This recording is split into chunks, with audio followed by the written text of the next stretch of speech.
Me muutettiin Vuosaaresta. Me ajeltiin joskus tänne päin ja silloin tuolla oli ensimmäiset kerrostalot, mitä oli rakennettu, niin nähtiin ne ja katsottiin, että onpas mukavan näköistä. Me sitten todettiin, että tämä on ehkä niin kotosamman oloinen alue. Niin me sitten todettiin, että tuonne on ihan pakko päästä. Se on hirveän hyvä paikka asua. Varsinkin meidän pihapiiri tuntuu olevan semmoinen varsin yhteisöllinen ja on samaikäisiä ihmisiä, joilla on samaikäisiä lapsia, että on samassa elämäntilanteessa. Niin ei ole semmoinen, että kun on kotona itse paljon ja on kotona lasten kanssa, niin on paljon seuraa. Ei tarvitse olla niin yksinäinen kuin että jos olisi asuisi jossain sitten ehkä muussa paikassa. On samanhenkisiä ihmisiä.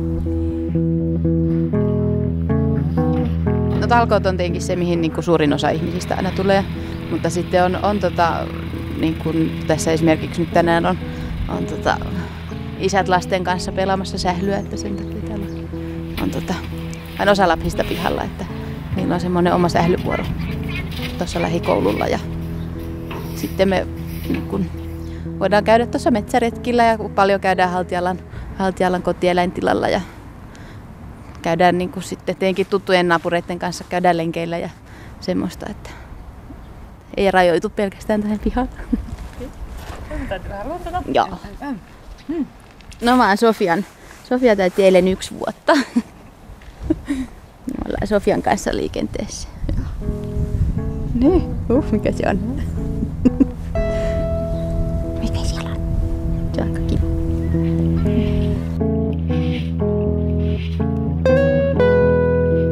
Mun mielestä Illenpuistossa se on tosi kiva se, että siinä on se vesistö ja siinä on sorsia ja joskus on ollut mun mielestä nokikanojakin ja se on se jotenkin kasvusta, mitä siinä on noita osmankäämejä on ja semmosia, niin se on tosi kiva.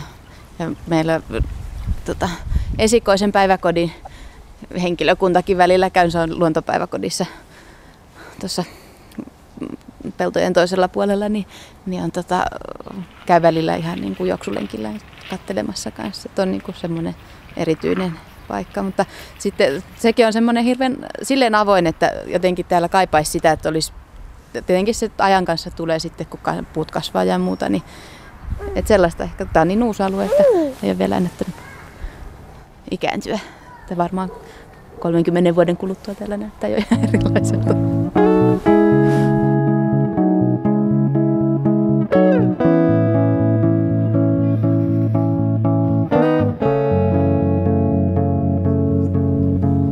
No kyllähän tämä siis ulkoasu, niin kuin sen tavallaan näkee, niin kuin, että se on semmoinen hyvin ihmislähtöinen ja tietyllä tavalla tämä, että on niin kuin viihtyisä asuinalue, niin se ehkä lisää semmoista yhteisöllisyyden henkeä myös.